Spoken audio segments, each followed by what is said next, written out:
सबको याद होगा कि कैसे बचपन में हमारे घरों के आसपास बर्ड्स आती रहती थी, पर फिर पेड़ कटते गए और बिल्डिंग्स, फैक्ट्रीज, इंडस्ट्रीज कंस्ट्रक्ट होती गई। और क्योंकि बर्ड्स अपना घोंसला ज्यादातर पेड़ पे ही बनाती हैं, तो बर्ड सिटीज से विलेजेस की तरफ जाके बसने लगी। हम सब ने इस प्रॉब्लम को नोटिस किया, पर राकेश जी ने इस प्रॉब्लम को सिर्फ नोटिस ही नहीं किया, बल्कि इस प्रॉब्लम को सॉल्व करने की रिस्पॉन्सिबिलिटी उठाई। मेरा बचपन पुरानी दिल्ली की गलियों में बीता। मकानों के अंदर खूब झरोकेदार मकान होते थे, हवा के आने जाने के लिए छोटे छोटे रोशनदान भी होते थे, जिनसे अच्छे अच्छे बर्ड्स अंदर आके अपने घोंसले बनाया करते थे। पंखों के जो कोठर होते हैं उसमें और स्विच बोर्डों के अंदर घर बनाया करती थी। तो मेरे घर के बड़े बूढ़ों की पहली इंस्ट्रक्शन यही होती थी कि पंखा ज्यादा नहीं चलाओगे, अगर चिड़िया कट गई तो तुम्हारे कान काट दिए जाएंगे।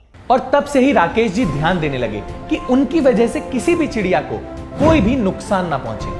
पर फिर जब राकेश जी पुरानी दिल्ली से अशोक विहार जाके शिफ्ट हो गए, तो उन्हें एक बहुत बड़ा चेंज एक्सेप्ट करना पड़ा। अशोक विहार में जहाँ पहुंचे तो हमने धीरे धीरे देखा डेवलपमेंट इतनी तेजी से शुरू हो गई थी, पेड़ कटते जा रहे हैं, मकान बनते चले जा रहे थे और चिड़िया दिखनी बिल्कुल बंद हो गई थी। मकानों में कोई भी ऐसी जगह नहीं होती थी जहाँ चिड़िया अपना घर बनाए। अब क्योंकि राकेश जी का जुड़ाव बचपन से ही चिड़ियाओं के साथ काफी था, तो उन्होंने डिसाइड किया कि वो बर्ड्स को वापस बुलाने के लिए खुद अपने हाथों से घोंसले बनाएंगे। तब तक साउथ से हरा नारियल पीने के लिए बहुत दिल्ली में आने लगा था और मैं जगह जगह देखता था कि ढेर लगे रहते थे, लोग पी के उसको फेंक जाते थे। तो एक दिन हमारे ग्रुप ने एक छोटा सा प्रोग्राम बनाया, हम 10-12 नारियल वहाँ से उठा के ले आए, उसके मुंह को थोड़ा सा बड़ा करा, उसके अंदर खूब सारे अखबार डाल दिए, उसके चारों तरफ एक फेविकोल की हल्की सी लेयर और आटे की लेई मिला के बनाई और उसके ऊपर कूलर की जो साइड की घास होती है वो चिपका दी, उसको सुतली से बांधा, उसके आगे एक दातुन का ऐसे डंडी सी लगा के और उसको हमने पेड़ के ऊपर टांग दिया। फिर राकेश जी और उनके कुछ दोस्त उस घोंसले को देखने लगे, पर एक भी चिड़िया उसमें नहीं आई। आसपास के लोग उनका मजाक भी उड़ाने लगे, जिस बात से राकेश जी बहुत डिसअपॉइंटमेंट हुई। लोग कहते थे, अरे भाई चिड़िया अपना घर खुद बनाती है, आपके बनाए हुए घर में क्यों आएगी। बड़ा बुरा लगता था, लेकिन मन में यह था कि नहीं, ये करना तो है। राकेश जी फेलियर से डरे नहीं और ना ही उन्होंने लोगों की बात सुन के अपना डिसीजन चेंज किया, बल्कि इस चीज ने उन्हें और मोटिवेट किया और वो सुबह से लेकर शाम तक इस प्रॉब्लम का सॉल्यूशन ढूंढने लगे। तो एक दिन मैंने एक चिक वाले को देखा जो चिक की पतली पतली डंडियों से चिक बना रहा था।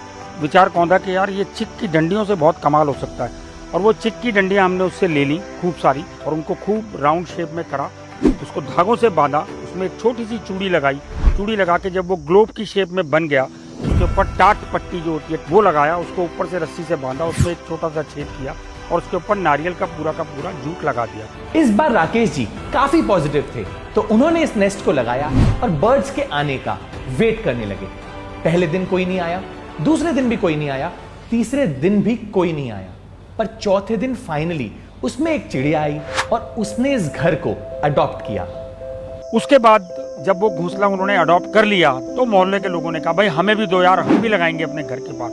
हमने 20 घोंसले बनाए और मोहल्ले में हर जगह लगाए और 4 दिन के अंदर हर घोंसले को उस चिड़िया के अलग अलग ग्रुपों ने अडॉप्ट कर लिया। किसी को आशियाना देना, इससे बड़ी ब्लेसिंग जिंदगी में और किसी को नहीं मिल सकती जो मुझे मिली। राकेश जी ने सोचा कि वो घोंसला बनाने के इस काम को सिर्फ अपने तक ही नहीं रखेंगे, बल्कि और लोगों को इसके लिए ट्रेन करेंगे। तो मैंने स्कूल्स के साथ काम करना शुरू करा, वर्कशॉप का, कॉर्पोरेट्स ने बुलाना शुरू करा, धीरे धीरे RWs ने बुलाना शुरू करा। 80 साल से लेकर के 6 साल तक के बच्चों ने हमारी वर्कशॉप अटेंड करी और सबसे ज़्यादा खुशी उनको तब होती है कि आपके बनाए हुए किसी आशियाने के अंदर किसी दूसरे ने आके अपनी जगह बनाई, उसमें अपने बच्चे दिए, बच्चे देने के बाद जब उड़ गए तो दूसरे किसी पंछी ने उसको अडॉप्ट कर लिया। राकेश जी अभी तक 2,50,000 बच्चों, बड़ों और बूढ़ों को घोंसला बनाने की ट्रेनिंग दे चुके हैं, जिससे कुल मिला के 1,25,000 घोंसले उन्होंने खुद या फिर उनकी ट्रेनिंग की वजह से बनाए गए हैं। अभी इस साल वर्ल्ड बुक ऑफ रिकॉर्ड ने उसके अंदर हमारे 1,25,000 घोंसलों का सर्टिफिकेशन जारी किया है। लिम्का बुक में 2 बार हमारा नाम है। हाउस ऑफ कॉमन्स लंदन के अंदर हमें ग्रीन एप्पल अवार्ड मिला, जो कि स्पैरो कंजर्वेशन के लिए बेस्ट था। ताइवान से सुपर मास्टर ने हम लोगों को इस साल कंपैशन का बेस्ट प्राइज दिया।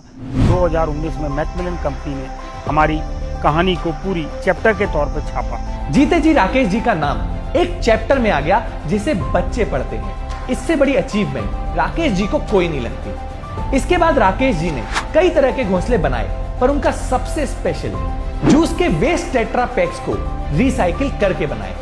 जिससे दुनिया में वेस्ट रिड्यूस हो सके। Isn't that amazing?